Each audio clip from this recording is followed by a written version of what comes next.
now moving to X. Elon Musk's social media platform X used to be called Twitter. I don't know why he changed the name to X, because every time we say X, we have to say formerly Twitter so people know what we're talking about. Elon, stop renaming things. It's not a strength.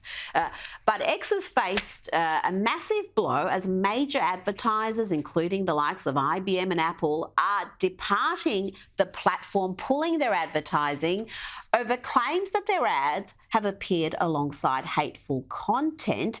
Their departure has caused significant financial losses for Musk, and he's responded by suing the far-left outfit Media Matters in what he called a thermonuclear lawsuit. This is significant because it's clear that the campaign against X here, Kosha, is political. If they were really concerned about hate on social media platforms, they would be looking at TikTok. I mean, right now, letters to Osama is trending. Osama bin Laden's letter to America, and thousands of idiot kids are expressing solidarity with a mass murdering terrorist. We've got all sorts of hateful content and threats happening on Meta, on Facebook and Instagram, but it's X that is repeatedly targeted.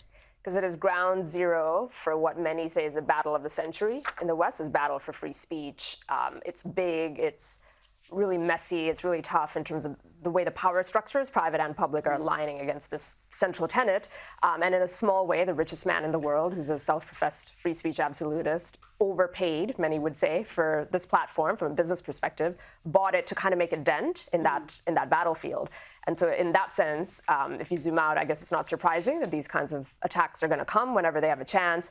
He sort of stepped in it a little bit by retweeting something or well, I don't think he did. I think he was responding to a discussion that is a legitimate discussion. It's one we've had with Jewish leaders here about so many who are members of the Jewish community who are active politically on the left, pushing policies that have led us to the position we're in now. 100%. It's a legitimate position. It's a legitimate discussion to be having. In the sense that it created an opening for the attack dogs to be let out, which was always going to happen. If not this, it would have been something else. It's a matter of time. And the other problem is the business model is beholden to ad revenue. For all of these social media companies, ad revenue is consolidated with a handful of companies that hold all the power, those big advertisers you cite.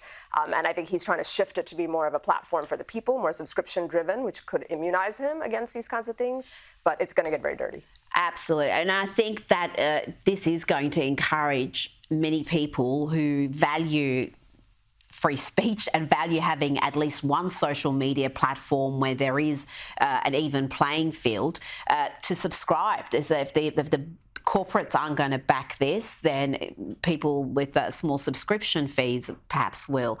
Now, let's go to news closer to home. Let's look at this footage from, I think it's St Kilda Beach here in Melbourne, where the Jewish community was holding a peaceful protest that appears to have triggered this man. Let's have a look. You've destroyed the world. You've destroyed the Middle East. It's not about Judaism. It's Zionism. Retards, you're all so stupid. Yeah, you. Just ugly, hostile.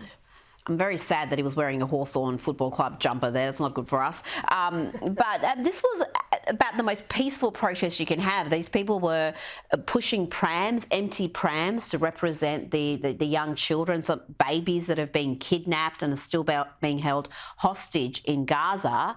And then to cop that, it's just... I mean, what can you do? There's this anti-Israel, anti-Semitic hostility in the community is undeniable right now.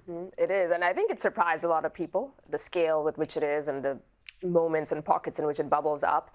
They're also very thin-skinned, like he just seemed really irritated by the whole thing and, you know, profanities and all of that. And I just don't see an end in sight. I don't know what the... Destroyed the Middle East. I mean, they're a tiny, tiny country, the only real democracy in the Middle East, the only place where women have equal rights, and this is the unhinged reaction it gets. I'm talking about unhinged reactions.